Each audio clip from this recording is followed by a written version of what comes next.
ምንዛሬ እለት በእለት ቀን በቀን እየጨመረ ይገኛል። እናም በዛሬው ዕለት ጭማሪ አድርጓል። ምን ያህል ጭማሪ ነው? አንድ በአንድ በዚህ ቪዲዮአችን አብረን ቃኘዋለን። ሰላም ጤና ይስጥልን ክቡራትና ክቡራን አድማጭ ተመልካቾቻችን እንደምን አላችሁ? እንደምን ቆይታችኋል? ዛሬ ጥቅምት 30 2018 ያለውን የጥቁር ገበያ ሐዋላ ምንዛሬና የባንኮችን የምንዛሬ ዋጋ እንደዚሁም የግል ምንዛሬ ቢሮዎች በአሁኑ ሰዓት ላይ በስንት እየገዙ ነው፣ በስንት እየሸጡ ነው የሚለውን መረጃ በዚህ ቪዲዮአችን አንድ በአንድ አብረን እንቃኛለን። እናም በዛሬው ዕለት በጥቁር ገበያ ወይም ደግሞ በሐዋላ ምንዛሬ የ14 ሀገራቶችን የምንዛሬ ዋጋ ተመን በተጨማሪም በባንኮች ደረጃ ደግሞ የ6 ባንኮችን የምንዛሬ ዋጋ ተመን ከ6 ባንኮች አሪፍ ምንዛሬ እየመነዘረ የሚገኘው ባንክ የትኛው ባንክ ነው የሚለው መረጃ በዚህ ቪዲዮአችን አንድ በአንድ አብረን እንቃኛለን። በተጨማሪም በግል ምንዛሬ ቢሮዎች የ6 ሀገራቶችን የምንዛሬ ዋጋ ተመን በዛሬው ዕለት ጨምሯል ወይስ ቀንሷል የሚለው መረጃ በዚህ ቪዲዮአችን አብረን እንመለከታለን። ቤተሰቦች በሰሞኑ እንደተመለከተነው የጥቁር ገበያ ወይም ደግሞ የሐዋላ ምንዛሬ እጅግ በጣም በከፍተኛው እየጨመረ ይገኛል።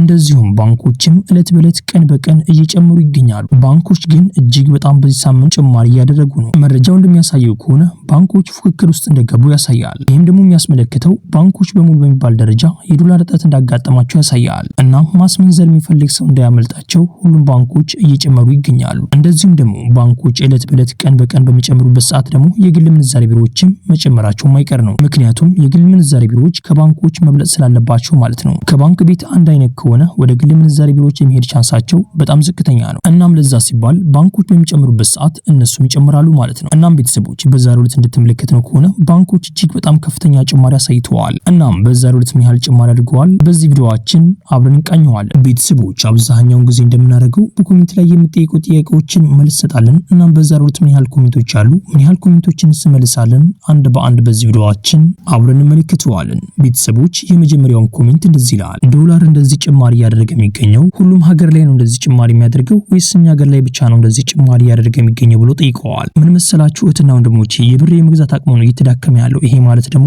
እኛ ሀገር ላይ ነው በጣም በከፍተኛው እየጨመረ የሚገኘው። ሌሎችም ሀገራት ላይ እንደዚሁ ሊጨምር ይችላል። የኢኮኖሚ ችግር ያለባቸው እንደዚህም ደግሞ ጦርነት ያለበት ሀገራት ላይ እንደዚሁ ጭማሪ ያደርጋል። ለምን መሰላችሁ እኛ ሀገር ላይ ጭማሪ ያደረገ የሚገኘው? በአንደኛ ሀገራችን የኢኮኖሚ ችግር አለባት። ሁለተኛ ደግሞ ኢምፖርት ኤክስፖርት የሚደረገው አለመመጣጠን። ይሄም ማለት እኛ ከውጭ ሀገር የምናስገባው ዕቃ እጅግ በጣም ብዙ ነው፣ ነገር ግን እኛ ከሀገራችን ወደ ውጭ ሀገር የምንልከው በጣም ትንሽ ነው ከምናስገባው አንጻር ማለት ነው። በሶስተኛው ደግሞ ጥቁር ገበያ። ጥቁር ገበያም እንደዚሁ በኢትዮጵያ ኢኮኖሚ ላይ ትልቅ ችግር ያመጣል። እንደምንመለከተው ከሆነ ደግሞ አብዛኛው ግለሰብ በጥቁር ገበያ ነው ገንዘቡን የሚልከው። ይሄም የኢትዮጵያ ኢኮኖሚ ላይ በጣም ትልቅ ችግር ያመጣል። በአራተኛው ደግሞ ጦርነት አሁንም ድረስ አለ። እናም ጦርነቱም በዚህ ምንዛሬ ላይ ትልቅ ጫና አለው። በአምስተኛ ደግሞ ኢትዮጵያ ያለባት ብድር በምንዛሬው ላይ ትልቅ ጫና ያመጣል። እንዴት ካላችሁ አሁን ላይ ይሄን ብድር ክፈሉ እየተባለ ይገኛል። ይሄን ብድር የተበደርነው ደግሞ ከተለያዩ ሀገራት ላይ ነው። ይሄን ብድር የሚከፈለው በብር አይደለም በዶላር ነው። እናም ይሄን ብድር ለመክፈል ሲባል የዶላር ጨረታ አይደረግም ማለት ነው። እንዴት ካላችሁ ኢትዮጵያ ያለባት ብድር በጣም ብዙ ስለሆነ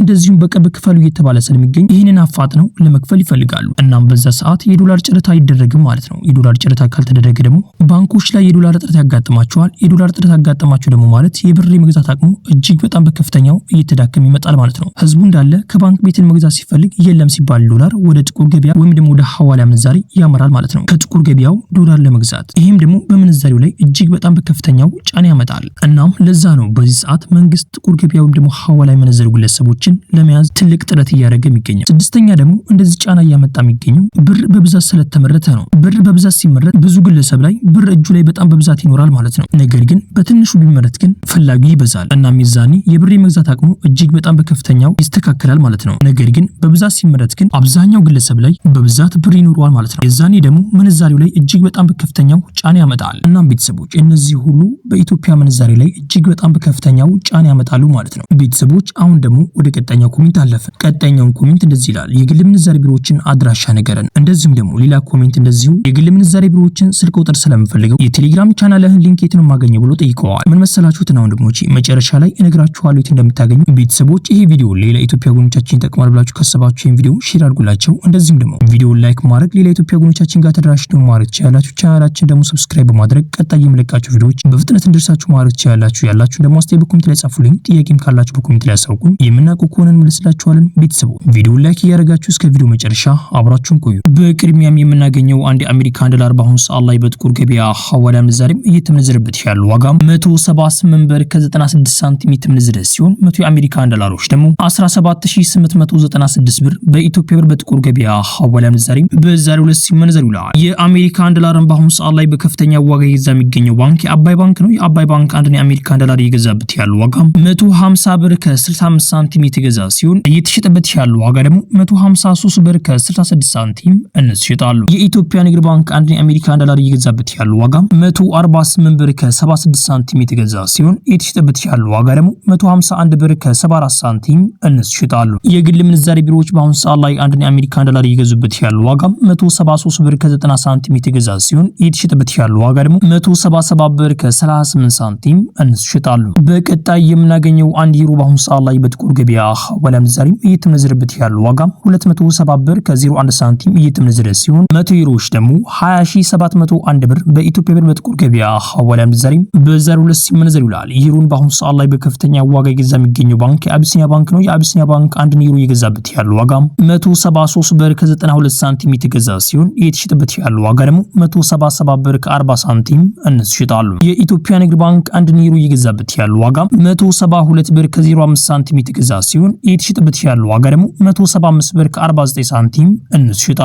የግል ምንዛሬ ቢሮዎች በአሁኑ ሰዓት ላይ አንድ ዩሮ እየገዙበት ያለው ዋጋ 194 ብር ከ01 ሳንቲም የተገዛ ሲሆን እየተሸጠበት ያለው ዋጋ ደግሞ 197 ብር ከ89 ሳንቲም እነሱ ይሸጣሉ።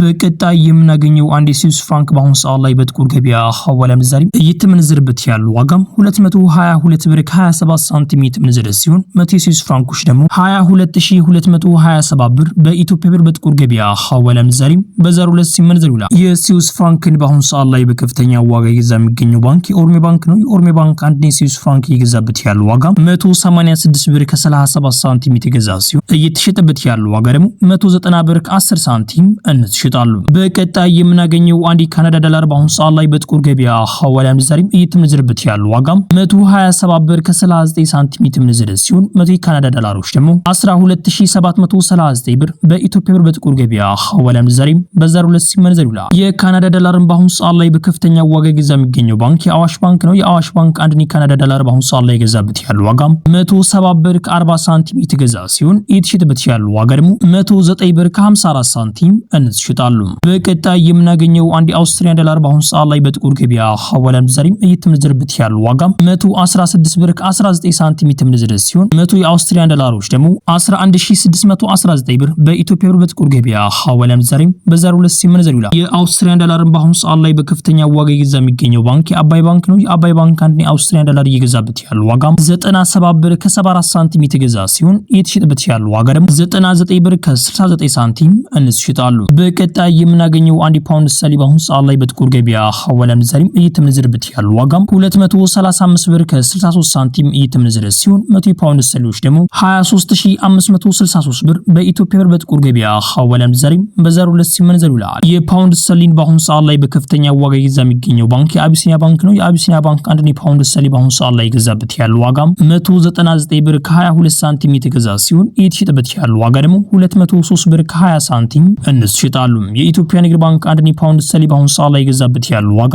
192 ብር ከ08 ሳንቲም የተገዛ ሲሆን እየተሸጠበት ያለው ዋጋ ደግሞ 195 ብር ከ92 ሳንቲም እነሱ ይሸጣሉ። የግል ምንዛሬ ቢሮዎች በአሁኑ ሰዓት ላይ አንድ ፓውንድ ስተርሊንግ እየገዙበት ያለው ዋጋ 219 ብር ከ20 ሳንቲም የተገዛ ሲሆን እየተሸጠበት ያለው ዋጋ ደግሞ 223 ብር ከ58 ሳንቲም እነሱ ይሸጣሉ። በቀጣይ የምናገኘው የስዊድን ክሮን አንድ የስዊድን ክሮን በአሁኑ ሰዓት ላይ በጥቁር ገበያ ሐዋላ ምንዛሬ እየተመነዘረበት ያለው ዋጋ 18 ብር ከ78 ሳንቲም የተመነዘረ ሲሆን 100 የስዊድን ክሮኖች ደግሞ 1878 ብር በኢትዮጵያ ብር በጥቁር ገበያ ሐዋላ ምንዛሬ በዛሬው ዕለት ሲመነዘር ይውላል። በቀጣይ የምናገኘው አንድ ኪዩቲኒያር በአሁኑ ሰዓት ላይ በጥቁር ገበያ ሐዋላ ምንዛሬ እየተመነዘረበት ያለው ዋጋ 582 ብር ከ93 ሳንቲም የተመነዘረ ሲሆን 100 የኪዩቲኒያሮች ደግሞ 58298 ብር በኢትዮጵያ ብር በጥቁር ገበያ ሐዋላ ምንዛሬ በዛሬው ዕለት ሲመነዘር ይውላል። የኪዩቲኒያርን በአሁኑ ሰዓት ላይ በከፍተኛ ዋጋ እየገዛ የሚገኘው ባንክ የኦሮሚያ ባንክ ነው። የኦሮሚያ ባንክ አንድ ኪዩቲኒያር በአሁኑ ሰዓት ላይ እየገዛበት ያለው ዋጋ 491 ብር ከ03 ሳንቲም የተገዛ ሲሆን እየተሸጠበት ያለው ዋጋ ደግሞ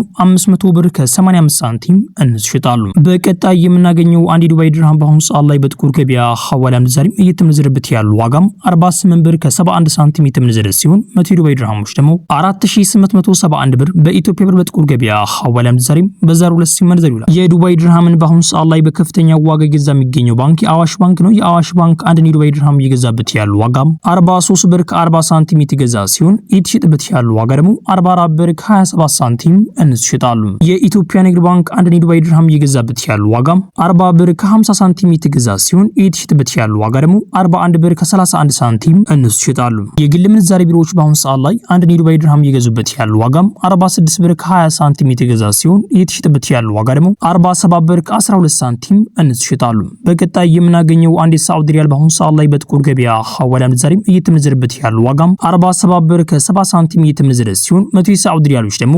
4770 ብር በኢትዮጵያ ብር በጥቁር ገበያ ሐዋላ ምንዛሬም በዛሬው ዕለት ሲመነዘር ይውላል። የሳዑዲ ሪያልን በአሁኑ ሰዓት ላይ በከፍተኛ ዋጋ እየገዛ የሚገኘው ባንክ የአዋሽ ባንክ ነው። የአዋሽ ባንክ አንድ የሳዑዲ ሪያል እየገዛበት ያለው ዋጋም 42 ብር ከ47 ሳንቲም የተገዛ ሲሆን እየተሸጠበት ያለው ዋጋ ደግሞ 43 ብር ከ32 ሳንቲም እንስ ይሸጣሉ። የኢትዮጵያ ንግድ ባንክ አንድ የሳዑዲ ሪያል እየገዛበት ያለው ዋጋ 39 ብር ከ66 ሳንቲም የተገዛ ሲሆን እየተሸጠበት ያለው ዋጋ ደግሞ 40 ብር ከ46 ሳንቲም እንስ ይሸጣሉ። የግል ምንዛሬ ቢሮዎች በአሁኑ ሰዓት ላይ አንድ የሳዑዲ ሪያል እየገዙበት ያለው ዋጋም 45 ብር ከ65 ሳንቲም የተገዛ ሲሆን እየተሸጠበት ያለው ዋጋ ደግሞ 46 ብር ከ56 ሳንቲም እንስ ይሸጣሉ። በቀጣይ የምናገኘው አንድ ኦማን ሪያል በአሁኑ ሰዓት ላይ በጥቁር ገበያ ሐዋላ ምንዛሬም እየተመነዘረበት ያለው ዋጋም 565 ብር ከ34 ሳንቲም እየተመነዘረ ሲሆን 100 የኦማን ሪያሎች ደግሞ 46534 ብር በኢትዮጵያ ብር በጥቁር ገበያ ሐዋላ ምንዛሬም በዛሬው ዕለት ሲመነዘር ይውላል። በቀጣይ የምናገኘው አንድ ጆርዳን ዲናር በአሁኑ ሰዓት ላይ በጥቁር ገበያ ሐዋላ ምንዛሬም እየተመነዘረበት ያለው ዋጋ 252 ብር ከ33 ሳንቲም እየተመነዘረ ሲሆን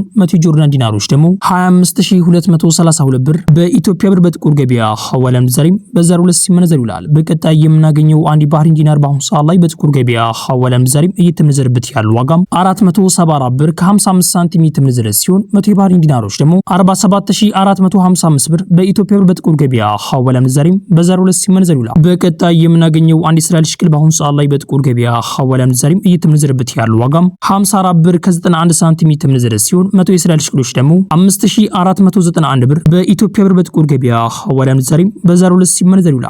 ቤተሰቦች የዛሬው ምንዛሬ መረጃ እንደተመለከታችሁት ነው። ዛሬ እንግዲህ እንደተመለከታችሁት ባንኮች እጅግ በጣም በከፍተኛው ጭማሪ አድርገዋል። በሰሞኑ እንግዲህ እንደተመለከተነው ባንኮች ዕለት በዕለት ቀን በቀን እየጨመሩ ነው የሚገኙት። እንደዚሁም የግል ምንዛሬ ቢሮዎችም ዋጋ እንደዚሁም ከፍ እያለ ነው የሚገኘው። እናም ቤተሰቦች የዛሬው ምንዛሬ መረጃ ይሄን ምስል ነበረ። ቤተሰቦች በቅርብ እንግዲህ ከኢትዮጵያ ብሔራዊ ባንክ አዲስ መግለጫዎች ይወጣሉ ተብሎ ይታሰባል። እናም በዚሁ ቻናላችን እናሳውቃችኋለን አዲስ መግለጫ ካለ። እናም ቤተሰቦች ይሄ ቪዲዮ ሌላ ኢትዮጵያ ወገኖቻችን ይጠቅማል ብላችሁ ካሰባችሁ ይሄን ቪዲዮ ሼር አድርጉላቸው። እንደዚሁም ደግሞ ይሄን ቪዲዮ ላይክ ማድረግ ሌላ ኢትዮጵያ ወገኖቻችን ጋር ተደራሽ ነው ማድረግ ትችላላችሁ። ቻናላችን ደግሞ ሰብስክራይብ በማድረግ ቀጣይ የምንለቃቸው ቪዲዮዎች በፍጥነት እንደርሳችሁ ማድረግ ትችላላችሁ። ያላችሁ ደግሞ አስተያየት በኮሜንት ላይ ጻፉልኝ። ጥያቄም ካላችሁ በኮሜንት ላይ አሳውቁኝ። የምናውቀው ከሆነ እንስላችኋለን። ቤተሰቦች የቴሌግራም ቻናላችን ሊንክ ከዲስክሪፕሽን ላይ አስቀምጬላችኋለሁ፣ እዛ ገብታችሁ ማግኘት ትችላላችሁ። እናም ቤተሰቦች ይሄን ቪዲዮ ላይክ ማድረጋችሁ እንዳዘነጉ። ኢንሻአላህ በቀጣይ ቪዲዮ እስከምንገናኝ ቸር ቆዩልኝ።